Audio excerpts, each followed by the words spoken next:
Hello, Halo's Gaming here, bringing you another video. And yesterday we covered how to get into Warp, which was a lot of fun to cover, and I got a lot of positive feedback on that video. So I wanted to kind of follow it up. One of the requests in the YouTube videos was a video on hauling and what ship should I use to haul. So we're going to kind of cover a couple of beginner ships that I would recommend for basic hauling needs, like getting ammo, getting modules from A to B that you would want. And then we'll kind of go into more advanced ships for more industrial needs or carrying larger volumes of stuff safely, at least through high-sec, as I am largely a high-sec carrier bear. Things are a little bit different in null-sec and in low-sec, but we will cover tools that are useful in those regions of space, because even though they are useful in high-sec, they are also useful in other places. So without further ado, let's go ahead and get into basic tier 1 hauling, followed by some stuff for some of the more advanced users. Hello, post-production hateless here, and I know this is at the beginning of the video, because again, post-production hateless. We are completely omitting all tier 1 haulers. They are not that big. They can't carry a lot of stuff. They're not very fast. And if you carry more than 100 million ISK in them, you're going to get killed. So I almost never recommend them. I can't think of a situation where I recommend a tier 1 hauler, except for putting a hoarder inside of a Bowhead as an ammo truck. Anyways, back to video hateless. Enjoy. Alright, so for the first ship, I got a brand new character here that doesn't know how to do anything except fly a Noctis and maybe sit in a Megathron for reasons which I'll cover in another video. But this character is specifically a new character, and that's why I'm using it as an example. And I'm going to go ahead and show off the very first hauler. So if you hit Control F, you get into the fitting window, and you can select holes and fits here, and it will list every single class of ship in the game. The ship that we are looking for is the Sunesis. You can either search Sun, and it will come up under Special Edition Ships, or you can scroll down to where it says Special Edition Ships here. And then we are looking for Destroyers, which is D, and then Non-Empire, and then it's the Sunesis. Alternatively, again, you can just search Sun right here in the search bar, and it will come up Destroyer, Non-Empire. And we're going to go ahead and simulate this guy. The cool part about the Sunesis is they're frequently given out for free, so their price is incredibly low. They're only 9 million ISK pop, and I know for some of you newer guys that might sound a little bit expensive, but if you watch this entire video, you're going to see that this is dirt freaking cheap. This thing has a couple of unique traits in that it kind of sucks at everything else. It does a little bit of everything terribly. But one thing that it excels at is it has a really fast base alignment time of 3.25 seconds. And it's got 4 low slots with 3 rig slots, meaning that we can do a couple of silly things. So if we make this ship, so we're going to make this alpha friendly. So if we grab a Sunesis, and we go up into propulsion, and then propulsion upgrades, we can fit what are called inertial stabilizers. And if you have low skills, you would do type D. If you have high skills, you can do type 2. What these will do is they will reduce your alignment time very quickly. So at 2.2, we put 3 of those on. We get this magical number right here. If you have less skills than I do, which is kind of hard to do, but actually not impossible because I've trained some navigation skills on this character, you might need a 4th inertial stabilizer, but that's okay. Anyways, with 3 inertial stabilizers, this has a 1.99 second alignment time. That means that if you warp to the gate and go through, it is almost impossible to catch. Pretty nifty. And then we can load this thing up with hull upgrades. We can do hull upgrades here, and we can get a expanded cargo hold on this guy. And then it doesn't seem like much, but 735 M3 of cargo is enough to carry just about any set of modules for like a ship fitting, some ammo for your mission running, your abyss mats, so you don't have to run your abyss in Jita. You can hide 10 jumps away and then carry your abyss stuff into Jita. If you do high sec exploration, all the shiny blue stuff that you get. This is a fairly secure way to carry a lot of high value, low M3 stuff. But what we can do is we can get astronautics rigs here, and then you can actually fit tier 2 rigs without skills. And we can do the cargo hold optimization. It'll take health off the ship. But if you throw 3 of these on, suddenly we have 1,270 HP. There's a fit floating around somewhere that gives you... that will give you a little bit more cargo. I think you can get up to 2,000 M3 in cargo if you have like perfect skills and everything with the sub 2 second alignment time is possible. I can't remember exactly the combination, but 1,200 M3 is quite a bit and is in line with the tier 1 hauler. And the thing's only 13 million ISK, and you got that sub 2 second alignment time. I do have a video on sub 2 second alignment time. I'd recommend going through my... actually, I need to figure out how to just make it so that, like, a point there and there's a video, a notation or something, or a link to a video. This would be a really good spot for that. But this little hauler is the little hauler that could. It is very good at doing what it does, and it gives you a initial starting hauling ship to get around in relative safety. We got to take a moment to say hi to Nika. This is our kitty, Nika. She's here bugging us while we make this hauling video. And she absolutely loves the attention and loves being on the camera and asks for attention from me all the time because the cat loves me. Anyways, we'll see you guys in the next part. Well, actually, no. Let's just go ahead and check out the next step up without doing an edit. So I'll go ahead and we're going to stay on this character here. And the next step up would actually be something that can cloak. So once you actually get Omega and you have a couple skills trained and you can use a cloaking device, the next ship that I would recommend is an Astero. Not an Astero, it's a Stratios. No, cat, stop typing on the keyboard. Actually, I'm not typing that in the right spot. It says a Stratios. If my cat would get off the keyboard. And this is a cruiser. This thing is really weird. This character should not have the skills to train it, so all I'm missing on this character is the Amar cruiser up to 3, which is 21 hours. So if you don't have any of the skills trained, this is a 42-hour train, assuming you're Omega. So if you're Omega, it's going to be a 4-day train to be able to sit in this. Or sorry, if you're an Alpha. But to use this or to actually properly utilize this, you'll need to be Alpha. Because what this has over the Sunesis isn't the alignment speed. It is relatively quick. It's not the alignment speed. This has the ability to use what's called a cloaking or a covert ops cloaking device. And if we check out electronics and sensor upgrades, we check out cloaking device, it can actually use the covert ops. And since it can use covert ops, that means it can cloak and then warp, and then be in warp while cloaked, or it can cloak and go into warp. Meaning you can hide a lot better. You're only exposed from 1 server tick instead of the 2, assuming you properly fly it. And then the nifty part is this thing has 550 base cargo, so that means you get to load it up with hull and armor, cargo expanders, so hull upgrades, expanded cargo holds. You load up all the low slots with these.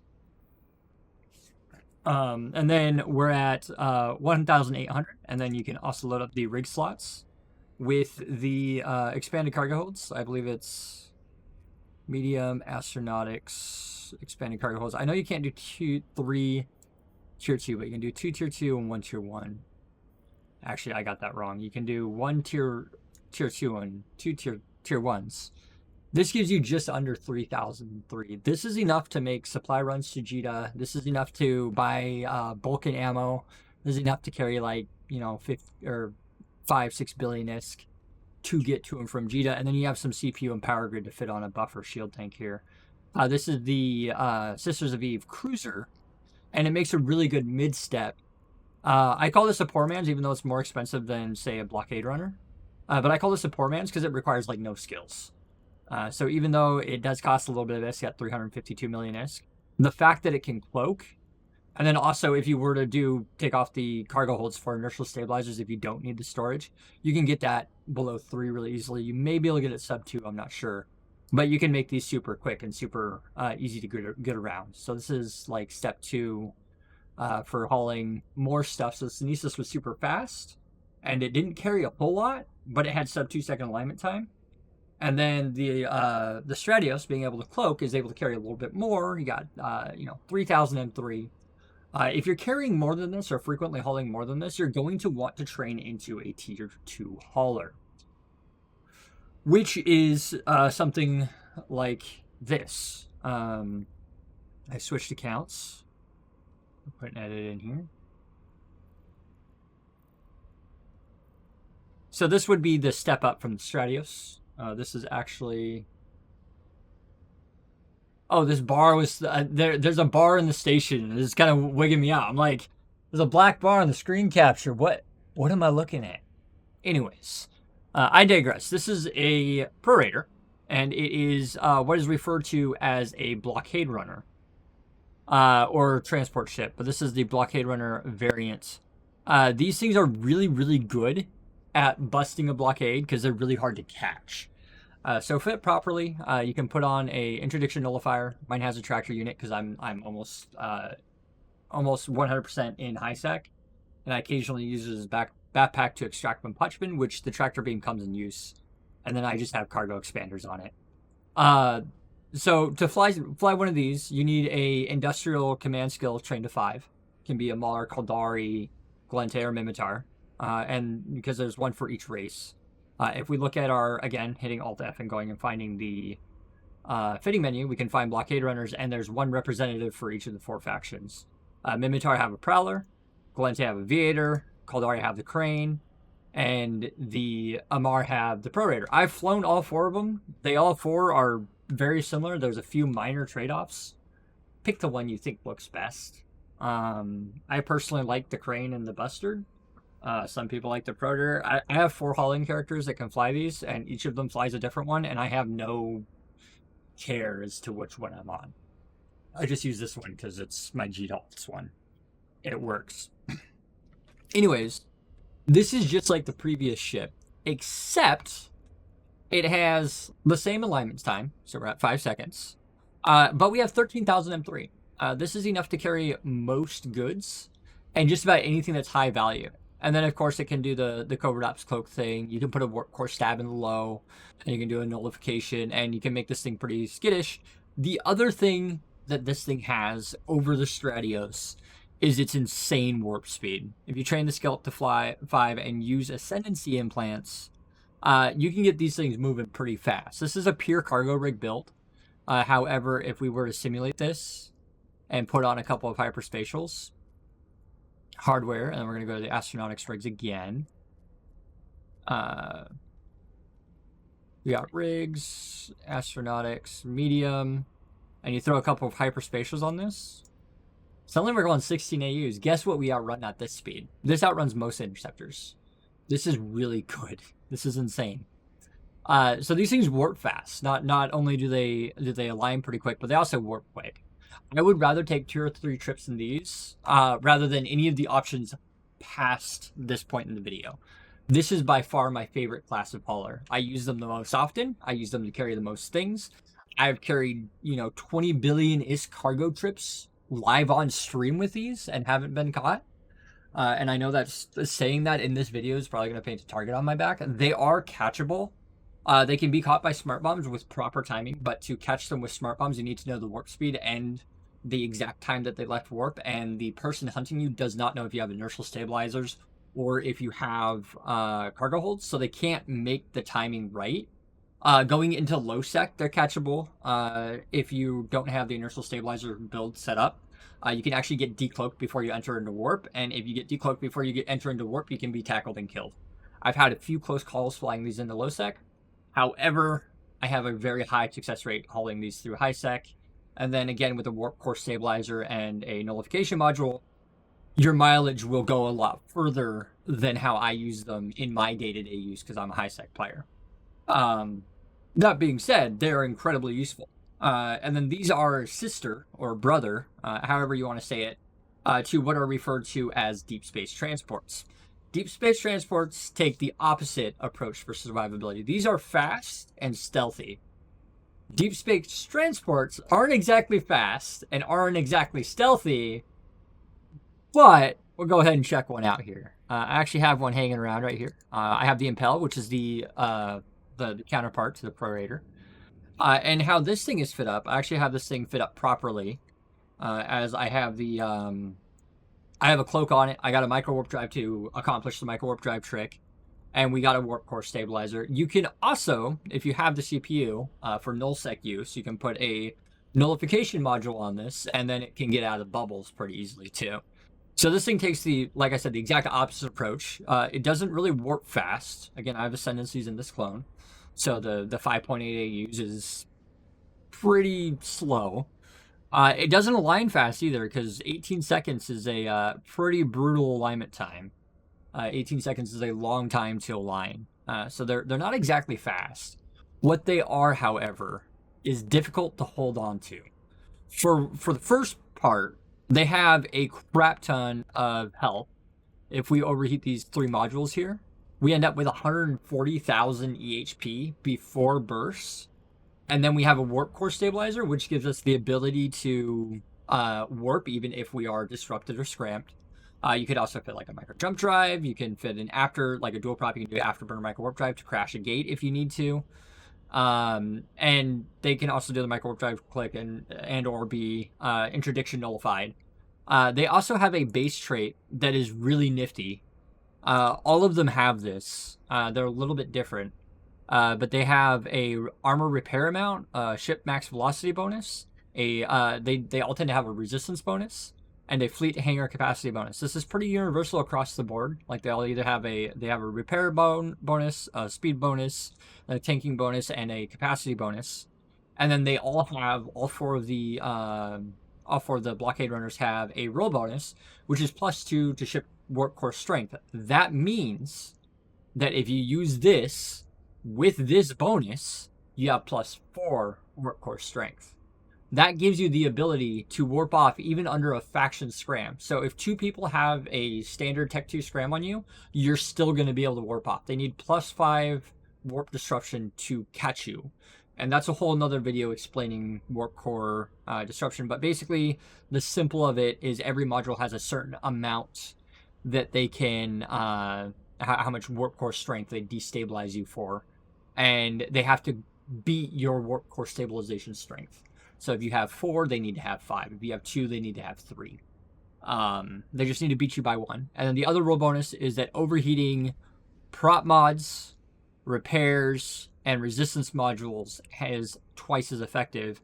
That's why when we overheat these hardeners, we get so much more out of them. We get to +70% resist for the one module, +70% resist, +70% resist, equaling 140,000 EHP. You know how hard this is going to be to kill? If, like, for example, you know, you're trying to shoot this with tornadoes or something. Not only that, but they have relatively small signature radiuses, so they're not exactly easy to hit. Like, these things aren't easy to kill. But they're very visible and they're not fast, is the downside. The reason you would use this in high sec over the blockade runner is that it has, I know 3,103 cargo does not seem like much, but they have a fleet hangar with max skills makes 60,000 M3 in cargo, which is about 4 times what that blockade runner that we just showed you has. So I tend to use these to carry like medium weight loot, stuff that's valuable, but not super valuable. Like in this, I'll probably carry like 1.5 to 2 billion-isk worth of stuff, but up to 60,000 M3. So this is really good for hauling moderate like ore trips. I personally use it to carry my Triglavian salvage that I get from running Triglavian fleets, and I use it to carry just kind of the heavier stuff that I get a lot of stuff that's not super valuable. And then we have 2 more steps from this. When you unlock these, you also unlock the third option for hauling. In my case, it is a Providence. I don't have it here in this station, so I can't show you. There are 4 of these, and they're referred to as freighters. There's actually 1 non-Empire one, and we'll get into that. So sorry, I have 3 more ships, or 3 more things to show you. So freighters, there are 4 of them. Okay, they each have a pro and con over each other, and again, this is splitting hairs. The Amar one, if you're going to autopilot, is probably the best. The Amar one's the most well-rounded. So it kind of has a little bit of everything going for it. So it's not the best in any one category. The Charon has the highest cargo. So it has, if you're looking for the thing that has the most M3 in one ship, it's the Charon. This is the thing with the most cargo space in the game. Aside from, I think that Titans and Supers have bigger fleet and have bigger ship hangars, but they don't have bigger cargo bays. And then the Galente, the Obelisk, has the most HP, so it is the tankiest. And then the Mimitar one is the fastest to align. So if you were to hit autopilot and you were to autopilot the 4 freighters, the Mimitar one would always, all things equal, same low slots, same everything else, it would make it to the destination the quickest. It has the fastest alignment time. They all warp at the same base speed, so, and you can't really change that. So they're all about the same. It has the fastest alignment time, but it is also the second squishiest, the squishiest being the Charon. What's unique about these is they have 1.3 CPU and 3.8 power grid and 3 low slots. This means that there are really only 3 or 4 things you can put in the lows. I only recommend putting 2 things in lows ever, and it's kind of weird. So if we go hull and armor, I would recommend that if you're looking for extra health, which is 99.99999% of the time, this is how you should fit your freighter. Reinforced bulkheads. Just 3 of them. Every time. This gives you a lot of EHP. 582 is very difficult to kill. It is killable. You still maintain 367,000 M3. However, when somebody is empty, they like to fit in inertial stabilizers because they're not carrying anything, so therefore there's no value, there's nothing to protect. So it might be viable to go into the propulsion department and put in inertial stabilizers, which would allow you to, instead of having a 37-second alignment time, you can get it down to 21, meaning you can get from A to B, 30 seconds faster per jump, or what is that, 20 seconds faster per jump, something like that. The other option that crazy people do, I don't know why people do this, is you can put in hull upgrades, you can put in expanded cargo holds. There's a big downside to this. In null-sec, not probably as big of a deal if you're using a freighter in null-sec. I really hope you know what you're doing.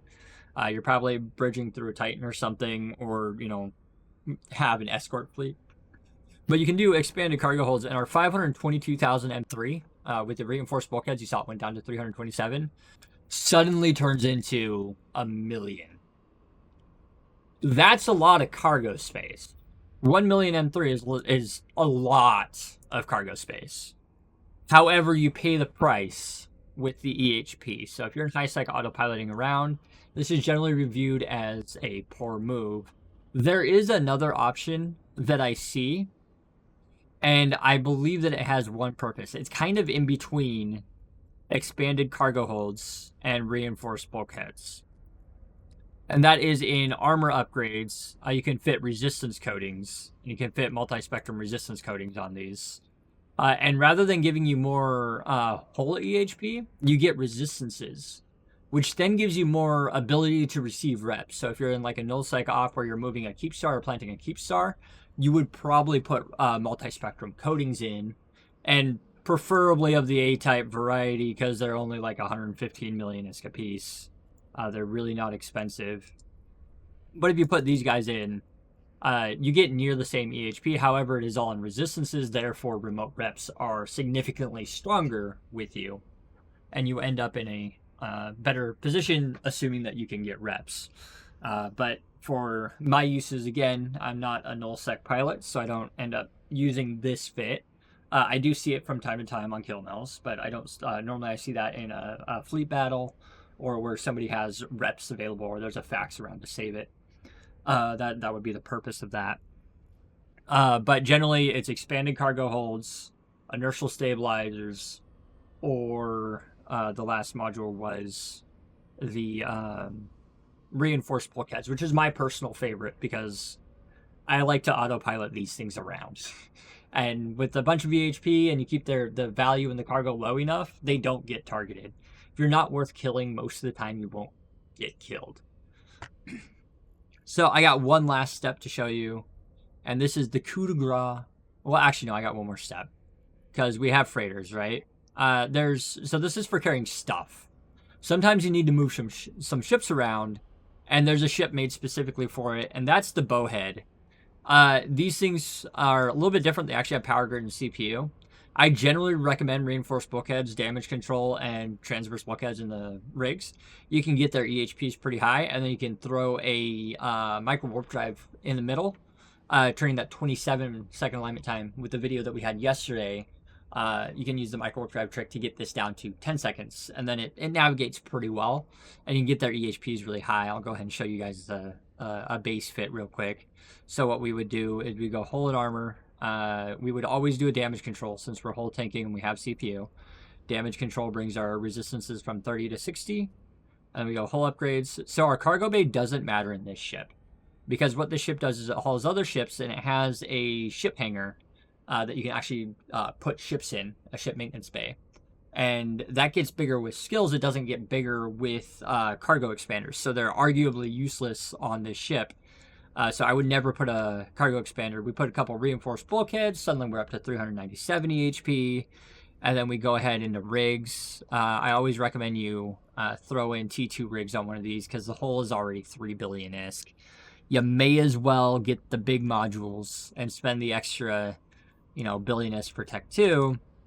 And then we end up with, 689,000 EHP, making this a not very approachable target.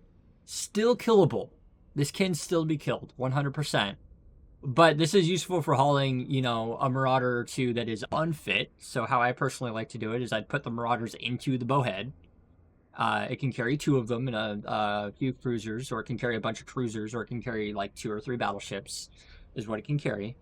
And then you put the shiny modules that are small, you strip them off the Marauders, and you put them into the Blockade runner that we showed you as the second step. So being the one that I enjoy the most or use the most often. That is what would supplement this, carrying the actual valuable modules for those of you guys that like run incursions and like to have, your Paladin, and then maybe a Kronos and Nestor, or a Nightmare, a Logi ship, a Vindicator, being able to fill multiple roles and carrying it around in one ship. I would then have make 2 trips. I'd move the Bowhead and I'd go back for the Pro Raider, and the Bowhead can then carry, a fast interceptor that can kind of go back and forth and make it a little bit easier. And the last thing that we want on this is a micro warp drive. So we go propulsion, micro warp drives, and then you just need a 500 MN of any type, and that will allow you to use the micro warp drive trick. I personally, if I were to put mid slots on this, they don't do a lot, but they do help. You can plug the EM hole, or alternatively, I'd recommend putting thermal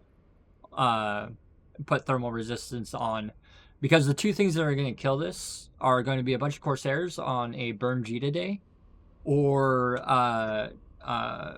Taluses and Catalysts are probably what's going to kill this, because this isn't going to get alpha'd. They're not going to use Tornado where they can use the EM damage or the explosive damage and punch into a weakness. They kind of have to use a Catalyst or Tornadoes or Stealth Bombers to kill this with a reasonable number of pilots. So in order to actually kill this, they kind of need to form up quite a bit to actually get it down. So this is all the stuff that doesn't have capital navigation. We have one more class, and this class is absurd and is for the super advanced user. I actually have a guide that I made about 3 years ago on the class of ship, because that's when I got it, and I had to understand how to do it, so I made a video on it, because making videos helps me understand things better. So there's that for hauling in high sec. I do occasionally use a jump freighter, which is the last class of ship, which is the Big Daddy. And if we go here, we can look for J, and maybe I'll find them. There's again 4 of them, one for each of the 4 classes, and they all 4 have their pros and cons. I believe that the Nomad is the cheapest on fuel. The Ark's kind of all around good, and sure has the highest hit points. and the Rhea has the most cargo. But the Rhea also uses the most fuel.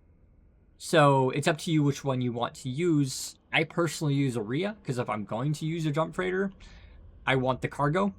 I would really recommend, rather than just fitting a Rhea and hopping into one, do a lot of homework before you buy these, because the hull alone, if I go to buy one of these in Jita right now,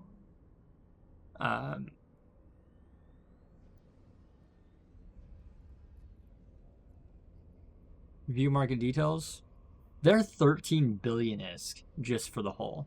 These require you to have Sino alts to navigate. I would also recommend having web alts. The reason I have the repair that I showed you guys in yesterday's video is because I have a jump freighter. It's a support ship. I have 2 of those web alts, one on either side of the destination where I bridge it.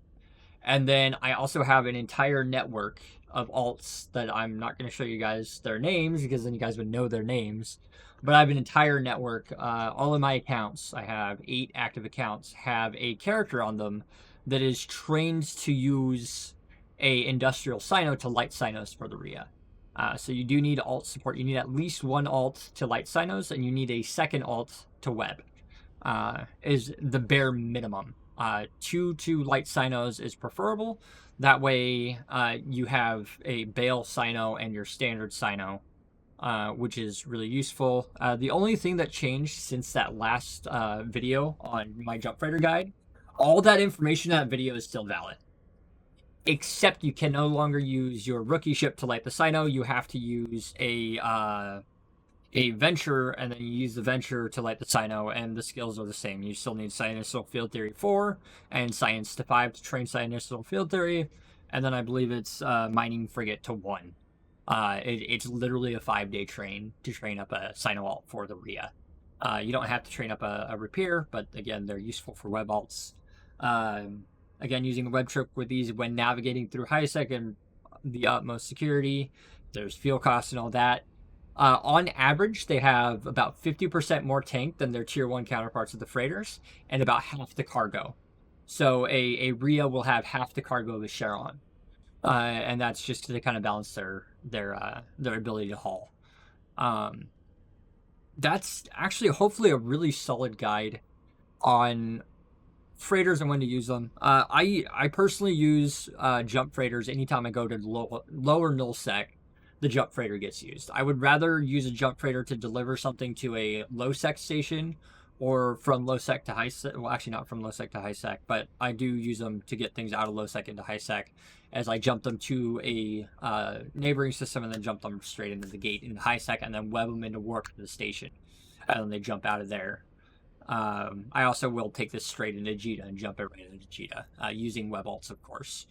But I anytime I'm doing low-sec hauling, null-sec hauling, assuming that you have tethers and citadels and structures to anchor to, these do not take gates unless they are escorted, scouted, and have a web alt ready to help them. But they can go through gates, and I use them anytime that I'm in non-high-sec, because the exposure time is you undock, before your invulnerability timer expires, you jump to the Sino. Before your invulnerability timer again expires, you dock up, you undock, hit control space, and then do your maneuver. They're pretty safe to run around as long as you take proper steps and have proper backups. I have lost one of these in my life, and it was due to me making a dumb mistake. And I do intend to make a video covering that mistake, because I still have the footage from it. But with that being said, this video is getting long. I know hauling is a big subject, and there's a lot of different options to haul. But I kind of wanted to kind of show you guys when I use different classes of freighters, as I have used them all, when it's appropriate to use what tool. And I would recommend that you figure out what tool is right for you, and or carry multiple tools. Like, for example, I have both an Impel and a Prorator here in this station, because I have need for both. So rather than having one or the other and making the trades, I just buy both. But I guess that's the first world I play a lot of EVE Online, so I can do both. But I hope this helps you in your endeavors to pick the right tool for the job. Make sure you guys fly fun, enjoy your time in EVE Online. I know I do, so I hope you do as well. And keep on bringing people up, and make sure to like, comment, and subscribe down below. And I will see you guys in the next one.